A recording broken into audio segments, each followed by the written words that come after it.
The Tales of a Gentle World, Benny's Bumpy Day. Benny was a bright blue balloon floating high in the sky at the park's entrance. He danced joyfully tied to a long string held by Mr. Johnson, the kind balloon seller. Children would often come, their eyes wide with wonder, choosing their favorite balloons. Some liked the shiny silver ones, others the radiant red, but Benny, with his cheerful blue hue, often remained unnoticed. One morning, a gust of wind blew so strongly that Benny was yanked from Mr. Johnson's grasp. Suddenly, he found himself floating away, higher and higher, above the trees, the birds, and even fluffy clouds. Benny was scared, but there was also a bit of excitement. He had never seen the park from so high up.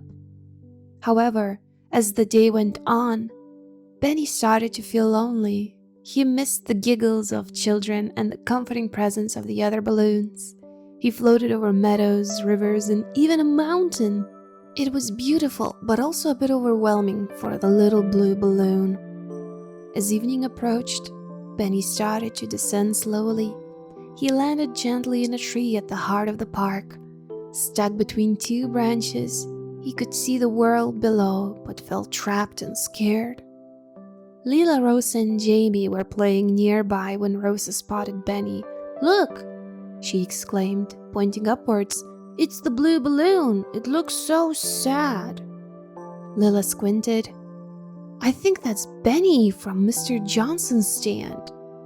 Jamie, ever the problem solver, declared, "We need to help Benny.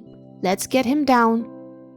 The children tried various ways. They jumped, reached out with sticks, and even tried serenading Benny with a song, hoping he'd dance his way down, but nothing seemed to work.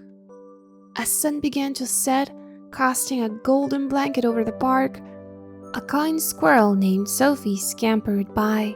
Noticing the children's efforts, she chirped, "Need some help?" Leela nodded. "Benny is stuck and we don't know how to free him." Sophie, with her agile movements, climbed the tree swiftly. With gentle nudges, she managed to free Benny from the branches.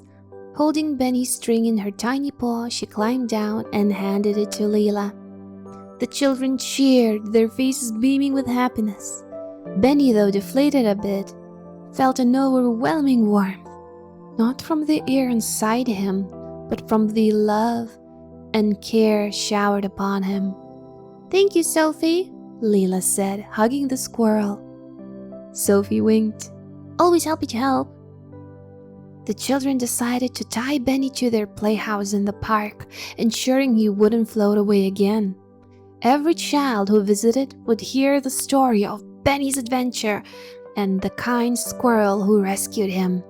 As the stars twinkled that night, the park echoed with tales of bravery, kindness, and the little blue balloon's big adventure. Benny, surrounded by new friends, realized that sometimes bumpy days lead to the most beautiful stories. And with every gentle sway, he whispered a thank you to the stars, the kind squirrel, and the three little heroes who made him feel loved and cherished. Thank you so much for joining us today in this adventure of Benny the Balloon. If you would like to hear more tales, please hit that subscribe button. And for now, good night.